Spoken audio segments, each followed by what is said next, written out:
Good evening, friends. I'm Dr. Aajay Shah, bringing you another live. I'm joined by one of my good friend and a health coach and a registered nurse who also has a master's, Meryl. We have done few other live in the past. Today we are bringing you this special segment.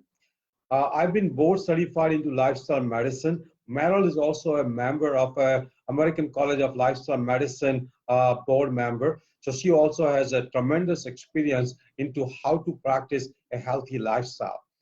When we come down to African American women and obesity, we have realized that holistic approach to the weight loss is the way to go because just what we eat is not enough. We need to apply all the 6 pillars of healthy lifestyle. And I think we're going to talk today about what we should be eating, how we should be eating, and how we can do other things with our food and everything else. But today we're going to talk also about other 5 pillars because I know Meryl knows and science tells us that we have to apply all 6 pillars to lose weight. So let's start with that with Meryl Fury. I'm going to ask her that what does she think about the 6 pillars of healthy lifestyle? Great question. Wow. So in lifestyle medicine, we look at the 6 pillars, right? And if you go in other types of ways to look at health, there can be up to 12 or 15 facets of health. And we look at health as a full sphere. It's a full world of how to take care of yourself, right? In lifestyle medicine, we look at healthful eating. We look at appropriate physical activity. We look at developing ways to manage stress, healthy ways to manage stress. We look at how we form and do we maintain relationships and that they're healthy relationships. We look at the importance of sleep and not just like catnapping and waking up or,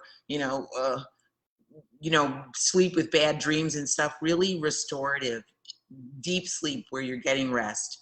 And then of course, risky substances. Now, for me, I include in risky substances food that you shouldn't be eating, like heavily processed stuff. Like I'm going to call on Twinkies as the best example I can think of right now is heavily processed food that we should avoid eating. That's a risky substance to me. All of that together is a fairly full picture of health. In some other arenas, they also look at financial health, and they look at occupational health, and they look at, all different kinds of things. But for lifestyle medicine, these 6 are super valuable. And really, if you broaden them and you look at them from as far back and as broad a way as possible, they cover the gamut for health in humans. No, I think let me repeat what you just said. So the 6 pillars, what American College of Lifestyle Medicine. American College of Lifestyle Medicine was established about 10 years ago. And they did a lot of research. And they, matter of fact, came out with the 6 pillars. They did a lot of their homework to make sure they don't come out with 15, 20 pillars, and they don't come out with the 2 or 3 pillars, which are not enough. They came out with the right 6 pillars.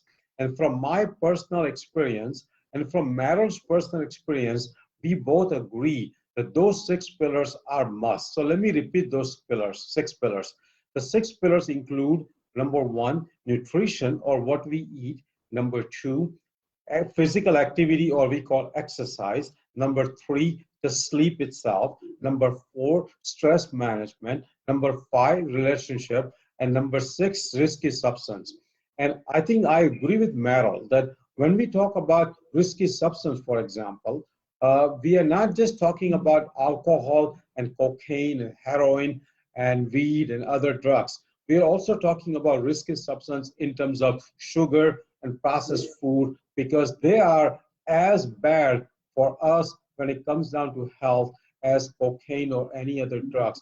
Matter of fact, there was a study done when the rats were given sugar who were addicted to cocaine, they preferred the sugar over cocaine. So we know the sugar is as addictive and probably as bad as cocaine. So let's start talking next 2 or 3 minutes about healthy eating. because that's the most important pillar.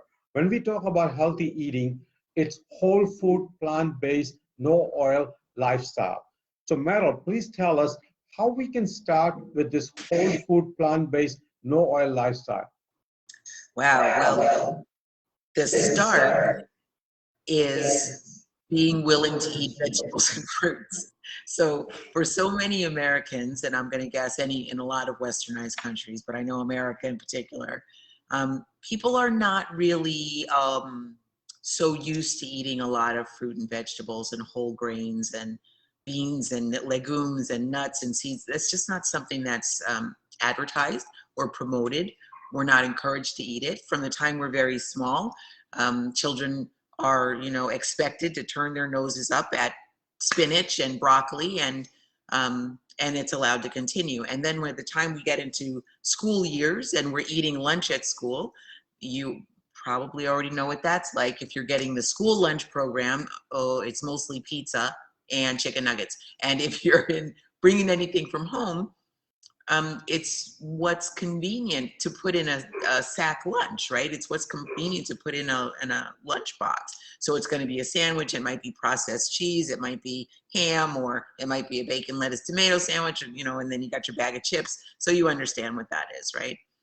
To start, we need to be able to start peeling back all of that manufactured preference for that type of foods and introduce, even if it's just gradually, one more serving of vegetables a day, one more serving of fruit a day, switch from white rice to brown rice, switch from, say, fried chicken or fried meats or that kind of thing, or to something that is equally good and healthy when has protein that can satisfy your needs, like beans and lentils, quinoa, whole grains.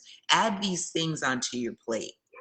And gradually over time, as you keep adding, and I mean keep adding, so, 1 week you add an extra serving, and the second week you add 2 extra servings, and maybe 4 weeks you add 3 extra servings. If you have to take it a little bit at a time, do it like that. And over time, you'll just get used to the flavor and the texture and the crunch and the whatever else goes along with eating fresh fruits and vegetables, salads, sauteed vegetables, all of that, steamed, roasted, broiled, whatever you do with them. The idea is to get more plant foods on your plate as often as possible, 3 times a day, ideally, at least. No, I think I agree with you. I think when we look at those blue zones where people live 100 and live healthy and happy, they're mostly plant-based. And Meryl is not asking us to go 100% vegan. We are asking to be plant predominant.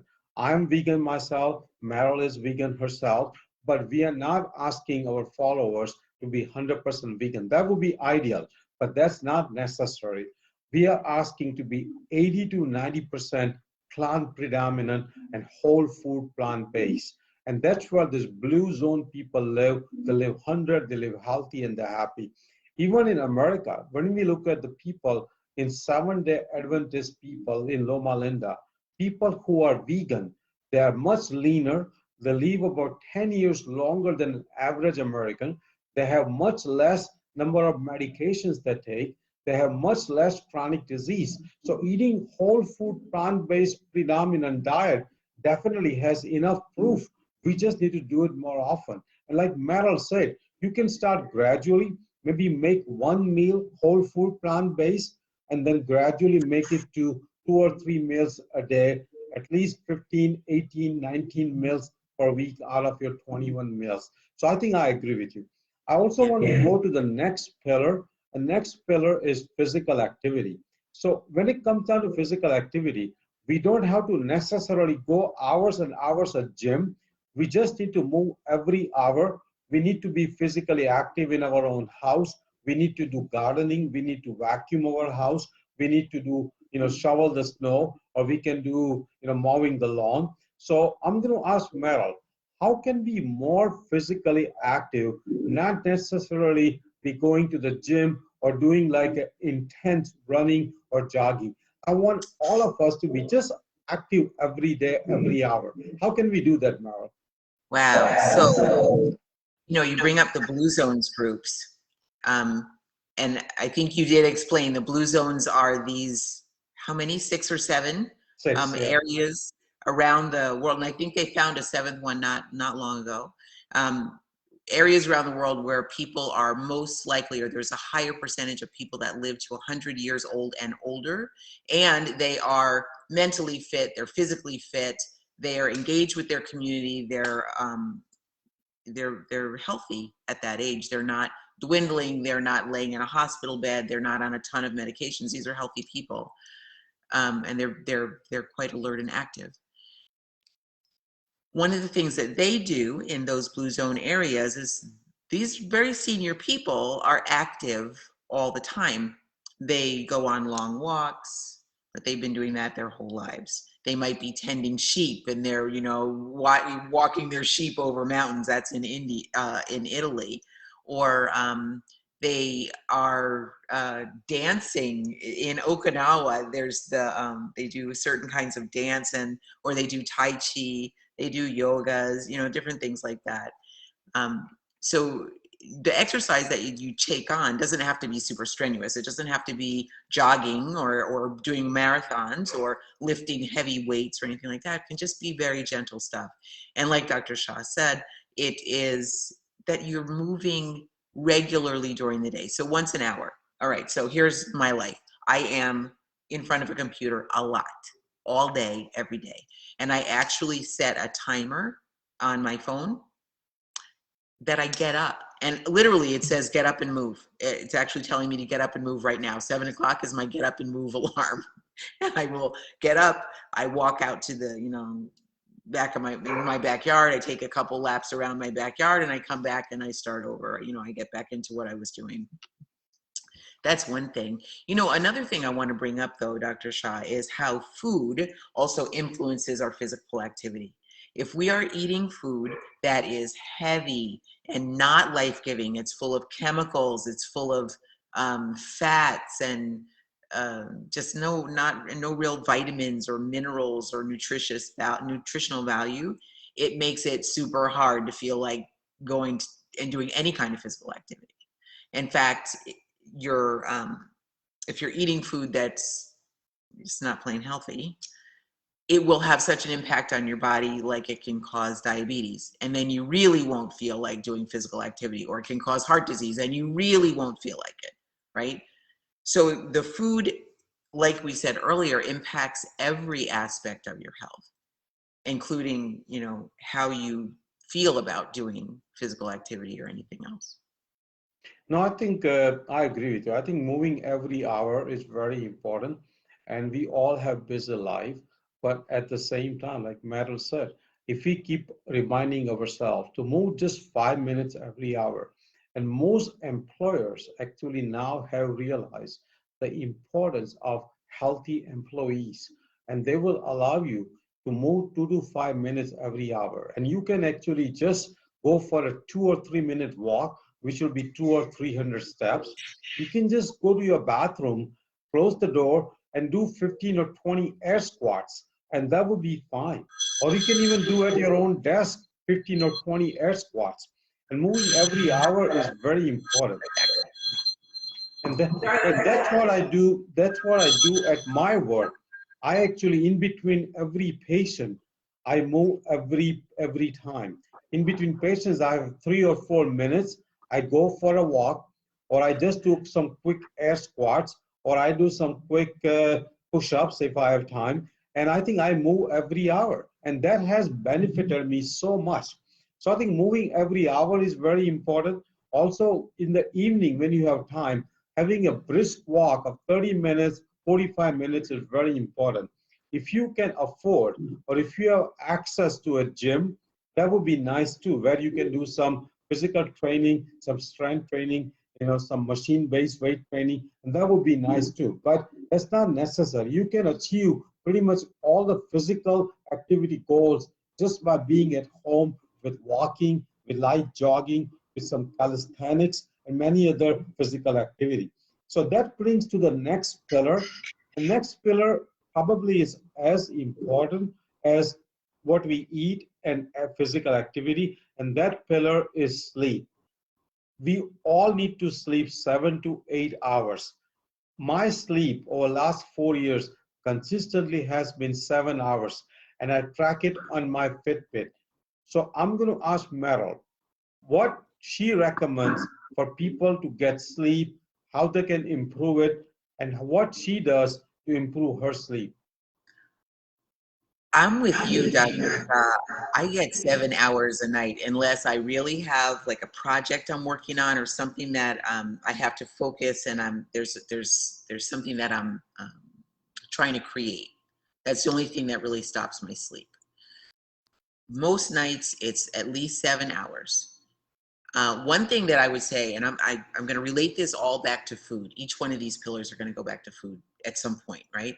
One of the things is um, I don't eat late at night because what I have found is if I go to bed with a lot of food in my stomach, I tend to like get reflux. You know, I want to, it comes back up.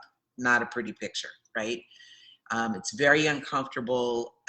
I have, on rare occasion, maybe twice, actually had it like come up in my throat and I woke up kind of choking. This is not good. So I quickly learned not to eat late at night. That's one thing, or right before I go to bed. The other thing is I don't eat things that are going to be stimulating later in the day. So I'm kind of sensitive to caffeine.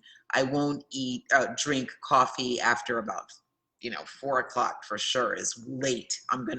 That's way too late for me to be drinking coffee or black tea. I'll stick to the herbal teas or water or something like that, a smoothie if I want to drink something. Mostly I drink water all day long. Um, then I think one of the other things that helps is when I go to bed, I have a routine when I go to bed. I brush my teeth, I wash my face, I put on my pajamas. I tell myself, yay, bed, literally. I say yay, bed when I lay down. And it's like my ritual. I go to bed and my brain knows, okay, time to shut off, go to sleep. Um, I think those are the main things. Now, for some people, it helps to maybe put on white noise that's just like, it blocks out other sounds, so maybe you live in a noisy neighborhood, there's dogs barking or there's cars with loud music or loud engine noise or something. I live in Wisconsin, so there's always Harleys up and down in the summertime, very loud motorcycles. So you can, do something with putting on some sort of a noise blocking if that helps for you. You can block out the light, use a mask or put light blocking curtains if that's something that keeps you awake. I have some friends that use essential oils and they diffuse certain essential oils that calm them down at night and make it easy for them to go to sleep. I know other people who will take a melatonin gummy before they go to bed if they have trouble actually getting to sleep or staying asleep. Those are the things I would recommend. And again, take it back to food. Stay away from the stimulating stuff, the high sugary stuff and the stuff that's hard to digest, fatty things, heavy meats and cheeses, and that should help a lot, I would think. No, I think I agree with. I think when it comes down to sleep, getting 7 to 8 hours is important. And I have a separate video on how to get a good sleep on our YouTube channel. But let me summarize that 15, 17-minute video in 2 or 3 minutes. Number one, have a consistent sleep schedule. So go to sleep pretty much same time every night and wake up every morning at the same time. Number one. Number two, get yourself exposed to some kind of sunlight or some kind of high flux light. If you don't have enough sun, you can have 10,000 lux light in the morning, but have enough sunlight in the morning. Like Meryl said, avoid caffeine after noon or after 2 or 3 o'clock. Definitely don't have alcohol 3 or 4 hours before sleep because alcohol may make you to sleep, but it'll be a very poor quality sleep. Definitely don't have any heavy meal 3 or 4 hours before sleep. Avoid any kind of blue lights. That means iPhones and iPads and TVs, and try to go to bed maybe half an hour, 45 minutes before you're truly planning to sleep. And then last 15 to 30 minutes in bed, try to meditate, try to reflect on your day, try to close up on your day, that how your day went, and plan your next morning, because many times relieving that kind of stress also puts you to sleep. Definitely avoid, like Meryl said, any kind of noise in the bedroom. Have a completely dark bedroom. Sometimes taking a hot shower at night helps too. So I think melatonin in some people helps. I think there are various ways of improving sleep. There are a lot of YouTube videos. There's a video by, I believe his name is Matthew Walker. I think Matthew Walker. He has some great videos on how you can improve sleep and importance of sleep. And I want all of us to watch as many videos as we can on how we can improve sleep. Because like Meryl said, when we don't sleep, next day we eat very unhealthy. When we don't sleep, it makes difficult for us to do physical activity. We are tired. It comes in the way of our productivity at work. It comes in a way of losing weight. So sleep is very important when it comes down to losing weight and staying healthy. So that brings down to the next pillar. And next pillar is stress management. And I think we all know stress plays an important role how our life goes every day. Stress increases the cortisol level, which is a hormone which actually makes us fat and makes us difficult to lose weight. So my question to Meryl is, how can we manage day-to-day stress? You know, stress is part of our life. We all go through stressful situations from morning to evening. I think it's us who decide how to handle stress and how to turn every distress into an eustress. Eustress means a stress which actually makes us grow and makes us very successful. So Meryl, how can we turn distress into eustress? Wow, this is such a good question, Dr. Shah. I love this. So, you know, we think of stress management maybe as meditation or doing yoga or, taking, I'm thinking of the classic, you're sitting on your meditation cushion with your fingers like this and your legs crossed or something. That's certainly one way to manage stress. But like you said, stress is all day long, every day. It's stress is just change, right? It's how we respond to change, right? That's stress. And sometimes the stressor is scary and painful. That's like, ooh, the kind of stress we don't want. And sometimes the stress is joyful. It's a wedding or it's a birth of a baby or it's something like that. That's still stressful, right? So one of the ways, and I've been studying this now for about coming up on a year, one of the ways that I work with stress personally is that I try to take on a huge um, view of gratitude. You can see this here. I try to remain grateful all the time. Now that sounds kind of crazy, right? Because how can you be grateful for things that you don't want in your life, or a sickness, or someone getting hurt, or your car breaks down? How can you be grateful for things like this? But I try to keep in mind that there's always something positive about whatever the situation is. It might be a little hard to find sometimes, but that's what I try to do. That by itself, just keeping that mindset, that an attitude of gratitude. Okay, my car broke down. I'm here on the side of the road. Maybe I'm grateful the car broke down and I'm on the side of the road, as opposed to in the middle of an intersection and the car broke down, right? I could be grateful like that.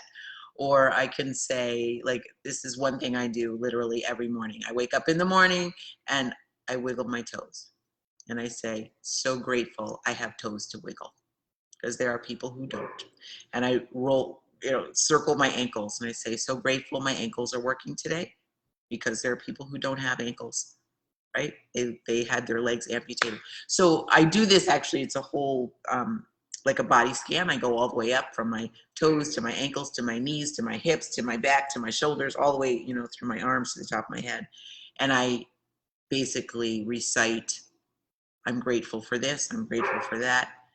Um, and that is one good way to, in the moment, break that negative thinking that we can get in, which is a downward spiral and causes more stress in our minds and in our bodies. It's just a one easy way. It takes practice, it takes getting used to, but it certainly works amazing. There's a great body of research ongoing about the value of just being grateful and learning to cultivate a gratitude practice. No, I think I 100% agree with you. I think gratitude has helped me as much as ever before. I think I'm grateful that I live in America and most of our viewers, are living in America. I think living in a free country, a democratic country with lot of physical, monetary policies where we all are taken care of. I think in general in America, we do well. So that's the biggest gratitude, living in America, having a good family, having a good health, having a good house or a place to live, living in a good state, having a good health. I mean, I think all those things, I think when we actually count our gratitudes, we don't realize that we have a lot more to thankful for and a lot more to worry about. At the same Mm-hmm. time, I think there are certain things which helps to manage the stress. And just simple, like Meryl said, simple meditation and half an hour of extra sleep, some regular walk, or taking a hot tub bath, or sitting in the sunlight, or calling up a friend, or calling up a mom or dad, or calling up a sister or brother, or whatever, or going on a walk with a spouse. I think all those things can be a big stress reliever. And there is a book by, I believe her name is Kelly McGonigal. She's from, I think she's from Stanford, I think. And she has written a book called Upside of Stress. And I have read that book. And essentially, in that book, she pretty much proves and explains that stress actually can be a ignite for a growth. And I think if we take the stress towards a healthy way, and she teaches us in that book how you can turn the distress into an eustress. And eustress means the stress which is actually healthy for you. When a mom is trying to save a child from a child who is stuck under the car, that mom can lift the car even though mom may not be strong. And that's a eustress because mom wants to help the child to save the child. That's a eustress. That stress will never kill you. It's a distress where we actually have no reason to worry, but we make those worries in our mind without any base to it. We actually assume and presume how bad the life is going to be, and we actually start worrying about it without any base to it. That's when the distress sets in. I think waking up at 7 o'clock in the morning to go to work and responding to your alarm at 6:45, 6:30, 6:15 is a eustress because you want to go to the work on time. That's not distress. So we all need to recognize and differentiate what is eustress, what is distress. And I think as we start to learn that we need to diffuse the distress and we need to add more of a eustress in our life, we'll be more successful, we'll be healthier. And that brings to the next pillar. Many people reach out to, substance abuse, alcohol, caffeine, processed food, sugar, and many other substances, heroin, cocaine, to deal with stress in their life. And we all are victim of it, various times in our life. I'm myself a victim of it at times. Meryl is too. So my question to Meryl is how we can avoid those harmful substances when we want to lean on those substances to overcome our emotional distress and our emotional issues. Wow. That is a great big question. This country has such a challenge with everything you're talking about, right? We have risky substances in our food supply readily available. You can buy them all day long by the case. And then we have, those are the legal ones. And then you have the illegal ones, which, the drugs, and then there's tobacco, which you can get too, and alcohol and all that stuff. There's just so much of it. You know, for me, and what I understand of this, I've never, thank goodness, I've never had an addiction to a substance. If someone is struggling with that, I would recommend that they go to one of the either an Alcoholics Anonymous or a Narcotics Anonymous or Overeaters Anonymous. Those programs are very well respected and have long track history of being able to help people recover and get clean from risky substances. One of the things I think is important to notice, though, and we've mentioned this earlier, there are foods that are dangerous, right? And this is just one fact I want to drop right here. It was decided or determined as far back, I think, as 2015, that processed meats are carcinogenic, right? They cause cancer. In particular, I believe, and Dr. Shah, you correct me if I'm wrong, they're associated with prostate cancers and colon cancers, Colon right? cancers. Yep. In Mhm. particular. Um, so I lump that in the risky substance category. So one thing you can do is take those things out of your diet, along with the Twinkies and the Twizzlers and the Oreos and the chips and those things. Do as much as you can to eliminate that stuff from your diet. That will be a big step. For that other category of substances that you want to use, like avoid, like I said, the more addictive things like the drugs, alcohol, tobacco, things like that, I would recommend. It's really hard to stop cold turkey, those things. So I would certainly recommend that you go into get help, go into an AA or an NA or OA, Overeaters, to get help and support. Do that in community, because one of the things that happens with addiction, and when people are trying to break addiction, they think they can do it by themselves. And it very often is not a do it by yourself thing.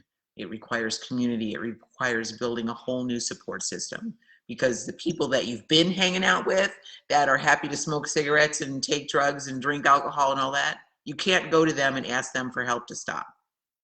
You have to build a new support system. That's what No, I'll I say. think I think I agree with you. I think the 12-step program for Alcohol Anonymous is actually now being transferred into many other organizations. And I think, like you said, Alcohol Anonymous has been almost 80-year-old organization, and that has helped millions of people and have very great successful track record. And sometimes these addictions are really physical, mental addictions, and that require lot of scientific approach. You cannot just do it yourself. And I think do not hesitate to reach out for help, either with these organizations or with a counselor or with a friend who does not have those addictions. And I think all holistic approach to these addictions is very important. And I think we sometimes don't appreciate, but those addictions actually permeates into all other areas of our life. When we are addicted to alcohol, we almost eat unhealthy. We never exercise. We are tired next day. Our sleep is poor. Our productivity, our performance is very poor. We get into car accidents. So I think those kind of addictions, not just for like one pillar, they permeate into all six pillars of life. And I think that brings to the next pillar, which is relationship. Because I was talking last night with on our own Facebook page that when I reviewed a video by a TED Talk 2 years ago, in that TED Talk, the professor who was giving the talk actually said that if you want to live 100, if you want to live healthy and happy, the number one pillar is the relationship. And they said that if you want me to tell about your health, about your life, about your success, tell me about your top five friends, and I will tell you about what you are doing yourself. So I think relationship becomes very important. Who do you associate? Who's your spouse? Who are your friends? Who are your family members? And so my question to Meryl is, how can we have a healthy relationship which nurtures us every day, which makes us grow every day, not just in health, but in terms of just overall life goals? How can we have those relationships where we just nurture and grow and become healthy? Wow, that is such a good question. Also, you're asking great questions tonight, Dr. Shah. Amazing, amazing. So, you know, I think relationships, I would have to agree, that is one of the most important things that we can have, especially healthy relationship. Let me put it that way, because you can have some pretty lousy, abusive, um, unpleasant relationships, and that will tear a person down, right? So we're looking for healthy relationships, like you said. One of the things I think, and let me back up a minute. I don't think it's easy to find um, equal, respectful friendships that last over years and years and years and years, right? I think it's challenging. People come and go out of life. People move, they live next door to you today and they're your best friend, and then 2 years later they move away and you never see them again. So people come and go, um, and priorities shift and things like that. So things change. But one of the things I think is so important about having a healthy relationship with anyone is the ability to be honest and the ability to communicate clearly, right? Without judgment. So one of the things that I like to do when I am, I find myself building a relationship with somebody, or I'm starting to work closely with somebody, I like to get to know them gradually. And at some point, you may not have noticed this, but I speak pretty straight most of the time. I don't dance around subjects very well. I say what I mean, and I mean what I say. And that's a blessing and a curse. Okay. But um, to be able to speak to someone, and when I start making friends with someone, I'm pretty straight with them, and I say, so when I'm speaking, I'm telling you exactly how I feel. I'm very honest. I don't lie well at all. I'm terrible at it, so I gave it up a long time ago. And I mean no insult and no harm, none. I care about you. I value our friendship. And in that way, I want us to be honest with each other. I want us to support each other. I want to be there for you. And if by chance you can be there for me at the same time, that would be great. And that sort of puts the relationship at least on a starting plane, right? And then you build the relationship gradually. One of the other things I would say too is, even though it can start like that, at some point it can get off kilter, right? So let's say you have a partner and you start out and everything's beautiful. You're in that honeymoon stage, right? Everything's lovely and you love this guy or you love this girl and they love you back and it's beautiful. And then something starts to shift, and maybe that person starts doing things that you don't appreciate, or they say things in ways that hurt your feelings, and you try to clear the air and it doesn't clear, and more happens. At some point, if it feels abusive, or you feel like when every time you're with this person your energy is dipping and going lower and you're feeling kind of crunched down, you're getting smaller and smaller as a person, and that person is not interested in uplifting you or not interested in telling you positive things about how brilliant and amazing you are, well, then it's time to reassess how valuable is that relationship to you. Is it worth the time investment and your commitment to being with that person all the time? Because your spirit and how you feel about being around somebody is very telling. It can be uplifting or it can be depleting. And that's super valuable to pay attention to and honor. No, I think I agree with you, and I think our Facebook Live, the title is Black Health Rising, and I think we have realized now that our main purpose to help African American women and all African Americans to get healthier, to become lean, to lose weight. And today we cover the six pillars. So let me summarize in next 3 minutes how all those six pillars comes down to becoming lean and healthy weight. Obviously, it's very easy to know that when we eat healthy, when we eat whole food plant-based, we lose weight and we become lean and we become healthier. So that's in a simple pillar. Physical activity is also another simple pillar. When we move, when we are burning our calories, we lose weight. So that's a simple pillar. We all know that. But the next pillar, which many people are not realizing, that the sleep is very important. When we sleep 7 to 8 hours, we lose weight. So I want all our viewers and followers to start sleeping minimum 6, minimum 7 hours of sleep if they want to lose weight. And we talked about how to improve sleep.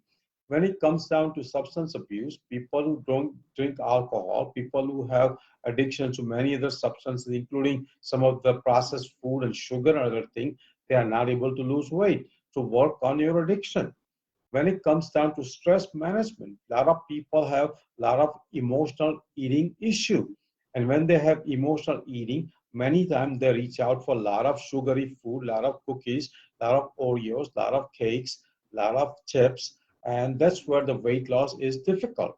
And when it comes down to relationship, having a partner, having a spouse, having a buddy, having a friend who has the same goals to get healthier, to become leaner is very important. So when we started this live today, the first minute I said that when it comes down to weight loss, it's a holistic approach of all six pillars of healthy lifestyle. Weight loss is not just what we eat and what we exercise. It involves all six pillars of healthy lifestyle. So today we cover with Meryl all six pillars. We'll be back next Sunday and we will be talking more about how we can advance this crusade on how to make African American women lean and healthy.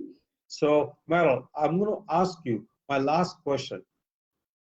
What do you think these six pillars can have eventual like a uh, uh, like a uh, uh, almost like what it can achieve for our African American women friends. I mean, how many things they can look forward to if they achieve these six pillars? Oh my goodness. Wow. So between the healthful eating and the physical activity and the stress management and the healthy relationships and the restful sleep and the staying away from the world of risky substances, and that's the entire gamut of risky stuff, um, it opens life. It just opens life to a whole new level. So the eating alone, healthy eating alone, if you can load up on the fruits and vegetables, load up on the whole grains and the beans and the lentils and the um, nuts and the seeds, load up on that stuff. Um, that just helps with clarity of mind, clarity of complexion, uh, increased energy and vitality, right? Weight loss, of course, right? Decrease your diabetes, drop those heart disease markers, all of that stuff that gets handled with diet. They say 80% of what that 80% diet can handle 80% of that problem, those lifestyle problems. Add to that, then once you start feeling better and you've got more vitality and you drop some weight, you can start increasing your physical activity. You'll naturally want to. You'll feel like, oh my goodness, I feel so much lighter. I can, go take a walk twice around the block, 3, 4, or 5 times around the block, whatever it takes. That impacts your stress management, right? The physical activity and the healthful eating helps with the stress management, gives you just a clearer view of that. Then move into the relationships with people. Get yourself a buddy who's willing to work on these things with you, that has the same goals, and you can support each other. Sleep will come naturally better, especially with improved relationships and stress management. A little more physical activity and healthful eating impacts your sleep. And then last but not least, once you're feeling that good, you probably won't want to muck it up with the risky substances. You'll be more able and clearer headed about taking those out of your environment as well. So it opens up a whole world. It goes into like realizations about yourself. It can go into like the spiritual aspects of your life, just everything. It's tremendous, all No, encompassing. no, I think I completely agree with Meryl. I think if our African American friends and women particularly, if they start looking at the 6 pillars, the potential is just so tremendous. They will, like Meryl said, they will essentially have a new life to live, and they will become lean, they will become healthier, they will prosper in their career, they will become a better parent, they will become a better spouse, they will become a better friend. They will essentially become better person of themselves. And I think I cannot stress enough from my own personal experience and knowing Meryl from her own personal experience that when we achieve those 6 pillars, the future is limitless. And I think I want all our friends to have the same life and same future as any other American ever dreamed of. And that's achievable without spending that much money, without having that much resources, just by having control of those 6 pillars of healthy lifestyle. And we can do that, matter of fact, from tonight. We don't have to even wait for next week or next month. We can start those pillars to be going healthy from tonight. So with that, I'm going to conclude tonight. I think we will be back the next Sunday night, 8 o'clock. So thank you, Meryl, and we'll see you next Sunday. Thank you. All right. Thanks. Good seeing you, Dr. Shah. Yeah, Good thank night, you. everybody. Yeah, good night. Thank you.